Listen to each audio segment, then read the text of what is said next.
नमस्कार। आज की इस कक्षा में हम बात करेंगे हिंदी कविता में दलित विमर्श पर। आप सब दलित साहित्य से परिचित हैं, दलित विमर्श से परिचित हैं और पिछले लगभग 30 वर्षों में जो दलित साहित्य का सृजन हुआ है हिंदी में, उससे भी परिचित हैं। बहुत अधिक न परिचित हों तो इतना परिचित तो अवश्य ही होंगे कि आप कुछ नामों से परिचित होंगे, कुछ कविताओं से परिचित होंगे, कुछ कहानियों से परिचित होंगे। जो आप एमए कर रहे हैं, इसमें भी दलित साहित्य से संबंधित कुछ पाठ सुनिश्चित हैं। आप उनको पढ़ रहे होंगे या पढ़ेंगे आगामी कक्षाओं में। आज हम यह बात करेंगे कि ये जो दलित विमर्श है वो हिंदी कविता में किस प्रकार आया है, किस प्रकार हम उसको समझते हैं या किस प्रकार हम उसको समझेंगे। तो हमारा माध्यम मुख्य रूप से कविताएं होंगी। हम कविताओं के माध्यम से ही ये समझेंगे कि कवि क्या कहना चाहते हैं, विमर्श को किस रूप में रखना चाहते हैं।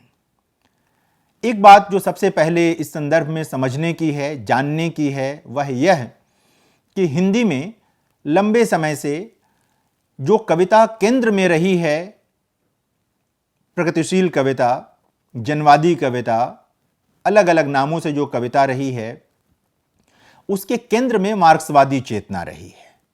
वह मार्क्सवादी चेतना जो वर्ग को प्रमुख मानती है, जबकि जो दलित साहित्य आया है यह अंबेडकरवादी विचारों से प्रभावित है। डॉक्टर भीमराव अंबेडकर इसके केंद्रीय दार्शनिक विचारक हैं और ये वर्ग की जगह वर्ण को, जाति को महत्वपूर्ण मानते हैं। इनका यह मानना है कि जो भारतीय सामाजिक सांस्कृतिक संरचना है उसको आप वर्ग से नहीं समझ सकते। उसको समझने के लिए आपको जाति व्यवस्था को समझना होगा और बिना जाति व्यवस्था को ठीक ढंग से समझे हुए आप न्याय नहीं कर सकते। तो एक तरह से देखें तो यह राजनीतिक और सांस्कृतिक प्रश्न है और बाबा साहेब डॉक्टर भीमराव अंबेडकर ने बहुत विस्तार से इस पर विचार किया था। हिंदी के जो दलित कवि हैं, कथाकार हैं, विचारक हैं, वे इसी बात पर बल देते हैं कि हमारी चर्चा के केंद्र में जो सामाजिक संरचना की विसंगति, जाति व्यवस्था है, उस पर चर्चा होनी चाहिए और ये सारे दलित कवि यह करते हैं। इसीलिए यदि आप इसको कहना चाहें, एक वाक्य में कहना चाहें कि हिंदी का दलित साहित्य या मराठी का दलित साहित्य या कन्नड़ का दलित साहित्य, बांग्ला का दलित साहित्य, तमिल का दलित साहित्य या भारतीय भाषाओं में कहीं भी लिखा जाने वाला जो दलित साहित्य है वह क्या करता है, तो आप कह सकते हैं कि वह स्याह अंधेरे के विरुद्ध उजाले का स्वप्न देता है। वह स्याह अंधेरा जो हजारों साल से जाति व्यवस्था के नाम पर रहा है, उस अंधेरे को चीरने की कोशिश करता है यह दलित साहित्य। इस अर्थ में इस साहित्य में मनुष्यता का उजाला है। यह साहित्य अपनी प्रस्तावना में ही यह कहना चाहता है कि आप कोई भी निर्णय, कोई भी संस्कार इस पर निश्चित न करें कि कौन किस जाति में, किस परिवार में पैदा हुआ। आप इस पर तय करें कि सभी मनुष्य हैं, सभी भारत के रहने वाले हैं, सभी भारतवासी हैं। कभी प्रेमचंद ने कहा था कि हम ऐसी राष्ट्रीयता का स्वप्न देख रहे हैं कि जिसमें किसी की कोई जाति नहीं होगी, न कोई ब्राह्मण होगा, न कोई हरिजन होगा, सभी ब्राह्मण होंगे या सभी हरिजन होंगे, कुल मिलाकर यह कि सभी भारतवासी होंगे। यानी कि एक तरह से देखें कि यदि जाति व्यवस्था समाप्त होती है, चली जाती है, जो कि डॉक्टर भीमराव अंबेडकर के विचारों के केंद्र में है, तो हम एक ऐसा भारतीय समाज बनाएंगे जिसमें सभी नख से शिख तक भारतीय होंगे। अब भी हम भारतीय हैं, लेकिन अभी हमारी भारतीयता, जो दलित साहित्य कहता है, जो दलित विचार कहता है कि उसमें कई पेच हैं। यानी हम भारतीय भी हैं तो हम फला जाति के भी हैं, हम फला परिवार के हैं, हम फला इलाके के हैं, इत्यादि इत्यादि। एक पेंच में दूसरा पेंच, तीसरा पेंच, चौथा पेंच। इसको समझने के लिए मैं कह रहा हूं आपसे, इसका कोई राजनीतिक और दूसरा आग्रह नहीं है। तो कई पेंच रहते हैं इसमें। यदि प्रेमचंद का प्रस्ताव है, बाबा साहेब का जो प्रस्ताव है, महात्मा गांधी भी ऐसा ही समाज देखना चाहते थे, विवेकानंद भी ऐसा ही समाज देखना चाहते थे, जहां पर सबको सिर्फ और सिर्फ अपने भारतीय होने का गर्व हो, उनकी एकमात्र पहचान हो कि वो भारतीय हैं। तो दलित साहित्य के माध्यम से हम आज यह बात भी कर सकते हैं, दलित कविता में जो विमर्श है या हिंदी कविता में जो दलित विमर्श है, उसके माध्यम से भी हम ये बात कह सकते हैं कि यह भारतीयता को नए ढंग से समझने का भी एक तरह से प्रस्ताव हमारे सामने रखने वाली कविताएं हैं कि हम कैसे समझें, हम अपना मूल्यांकन कैसे करें, किस रूप में करें।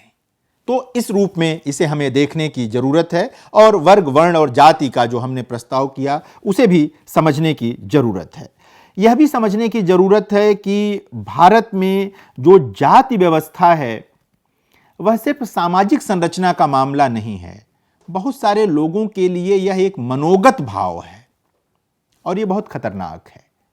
कोई चीज जब आपके मन का हिस्सा हो जाती है तो उससे मुक्त होना बहुत मुश्किल हो जाता है।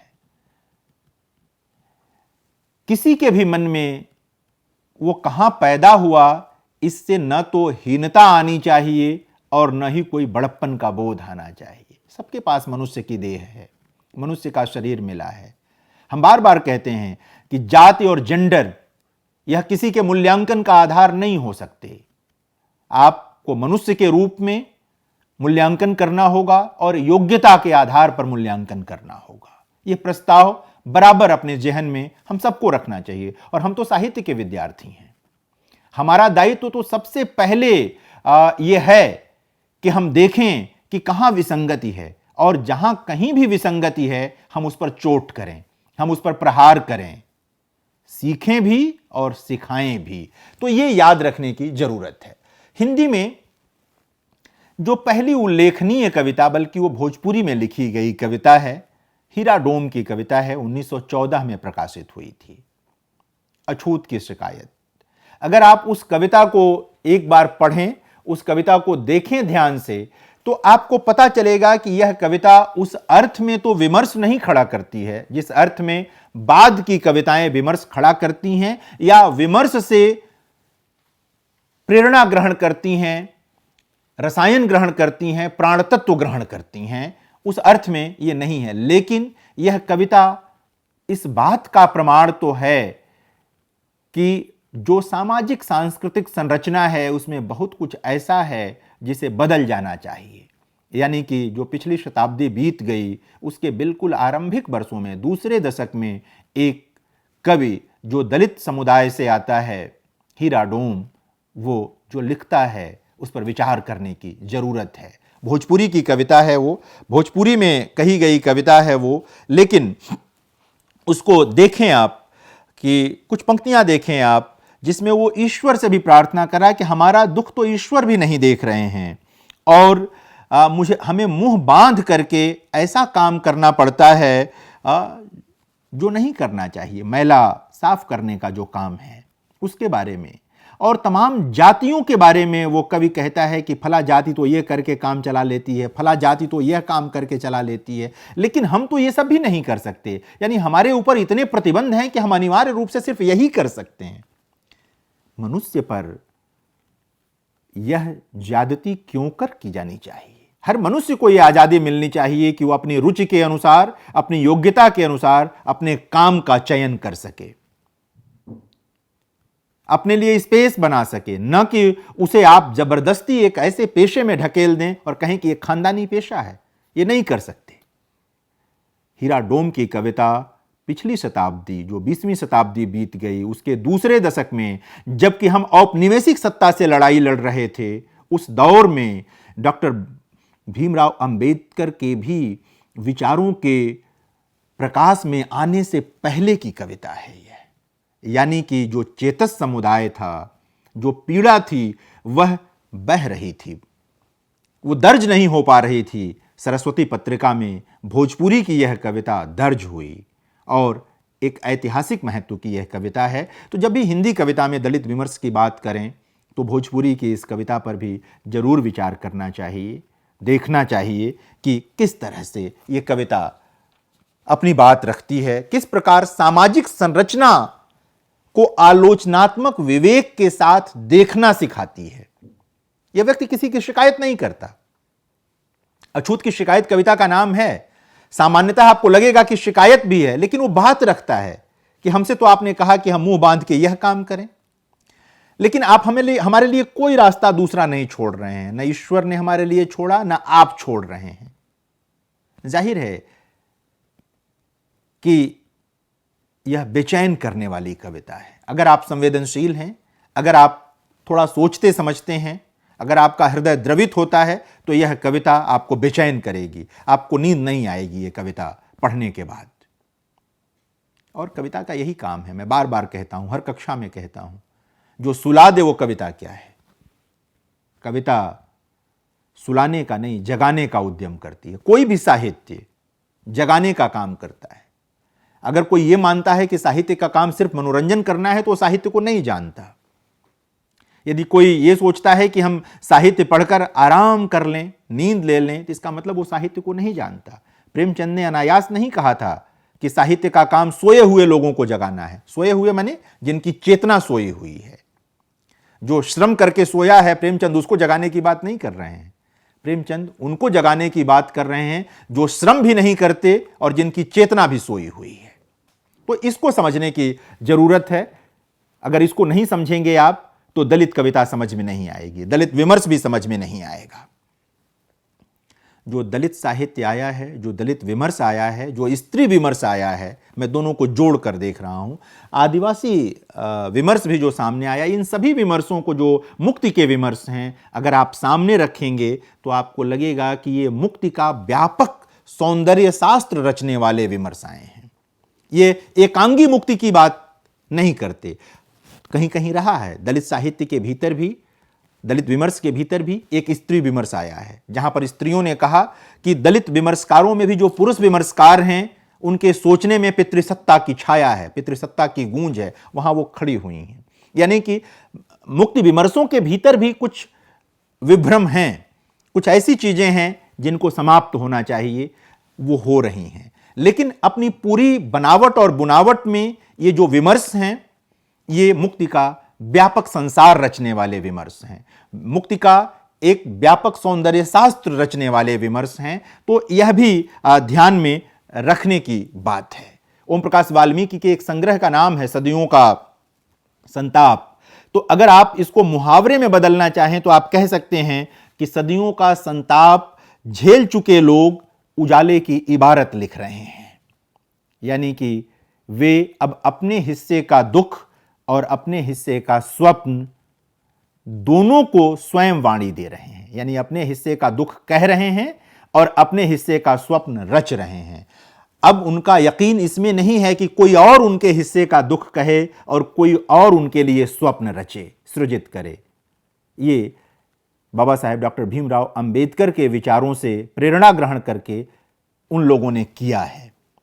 उजाले की इबारत है ये। हो सकता है कि उनकी जो भाषा है उसमें जो लोग बहुत शिष्ट साहित्य की वकालत करने वाले लोग हैं उनको कुछ अटपटापन लगे। ये स्त्री साहित्य के साथ भी हो रहा है, क्योंकि हो ये रहा है कि जिनको जो जीवन मिला है, जिनके साथ भाषा का जो आचरण हजारों साल से होता रहा है, जब वो साहित्य में आएंगे तो वही न लौटाएंगे। आपने जो उनको दिया है वो लौटा रहे हैं। इस पर पीड़ित मत होइए, इस पर ठहरने की जरूरत है। कोई भी जब विचार आता है, आरंभिक तौर में इस तरह का जो विमर्श आता है तो वो उसमें प्रतिक्रिया दिखाई देती है, लेकिन होती नहीं है प्रतिक्रिया। वो थह जाती है कुछ ही दिन में, फिर गहराई आ जाती है। आप 90 के आसपास के हिंदी में लिखे गए दलित साहित्य को देखें, 2000 के बाद को देखें, 2010 के बाद को देखें, आपको दिखाई देगा कि निरंतर उसमें संश्लिष्टता आई है।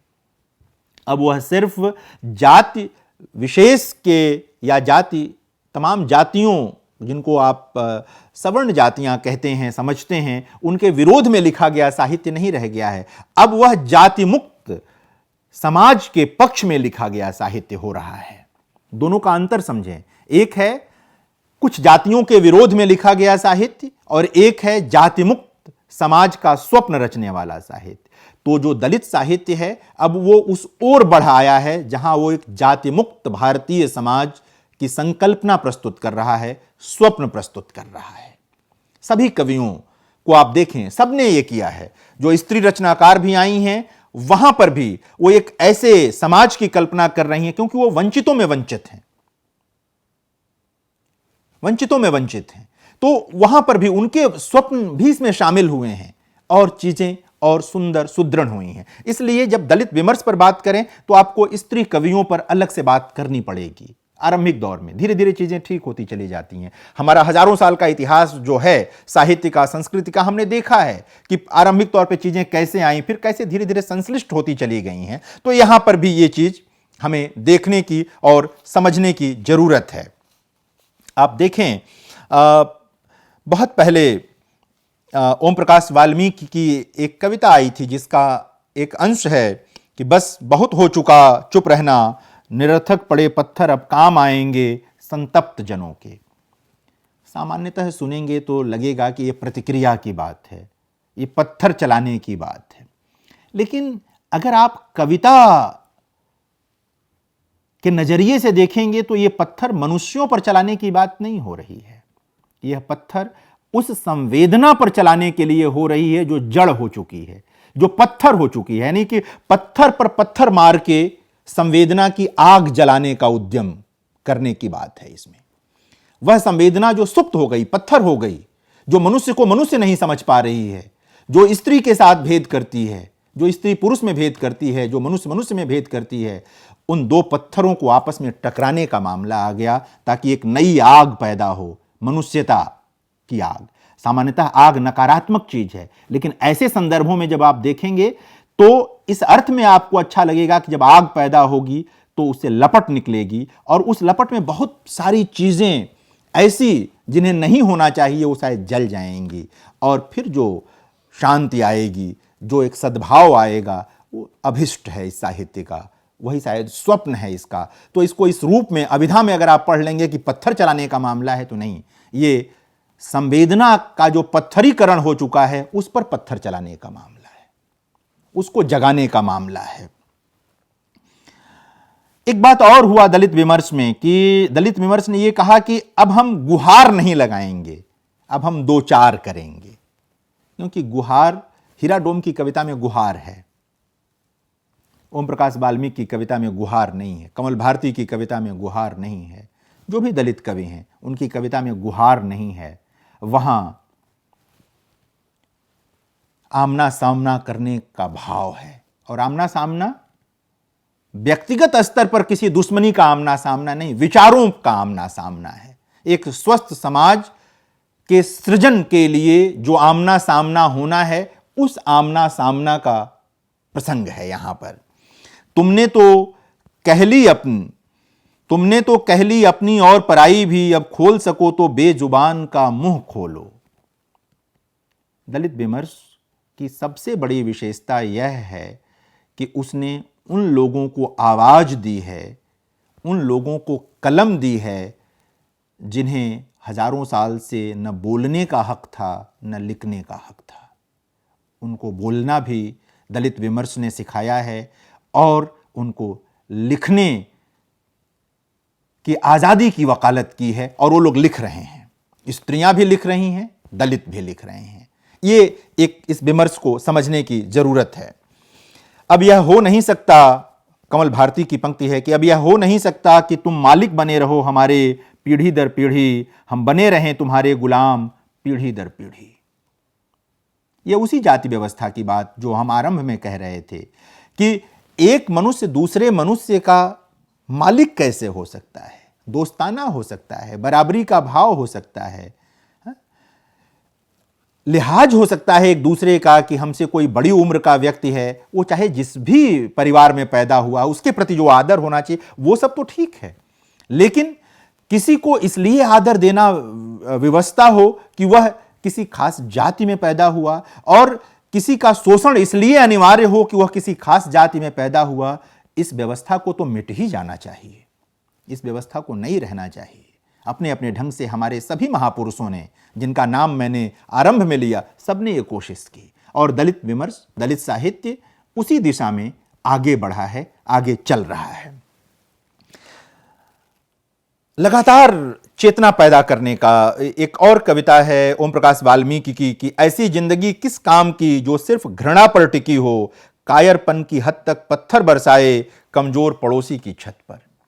यानी कि हमें ये कविताएं एक ऐसी आंख देती हैं जिसके जरिए हम अपने कृत्यों की पहचान कर सकते हैं।